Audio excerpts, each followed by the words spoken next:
Leviticus 15 is one of those biblical chapters that makes you wonder who hurt the ancient Israelites, right? It's a detailed set of purity laws regarding bodily discharge.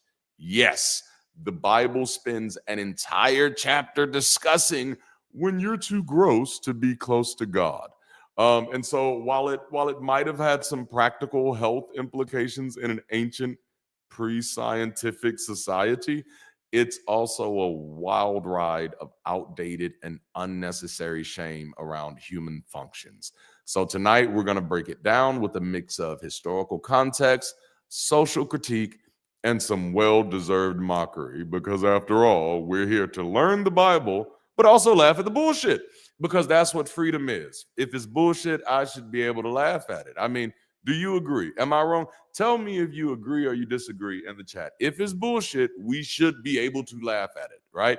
I think that's the biggest problem with the Bible. That's how indoctrination works. Indoctrination works when you were like 6 or 7 years old, sitting on that hard ass pew, and the preacher said something that you knew was stupid, and you wanted to laugh, and someone would pinch you, said, "Don't you laugh at that?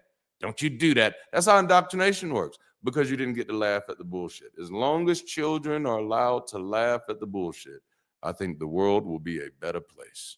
Man, okay, so that could have been a whole after school special. Even you can laugh at the bullshit. I think we should do that. I think that should be a commercial. Somebody needs to keep up with all of the commercial ideas that we're coming up with, man. Yeah, because between the damn network and me, man, like there's content for days. Content for days. Next 10 gifted on all damn channel goes to urologists. I love that. I love that. All right, so Leviticus 15 is part of the Holiness Code, which is a section of the Old Testament obsessed with keeping Israelites ceremonially clean. This makes sense when you consider that the ancient world had no germ theory, right? No understanding of infections and very few ways to control actual disease. The best they could do was create religious rules that attempted to mitigate health risks, even if the explanations behind them were completely bonkers by modern standards. But here's where things kind of get funny.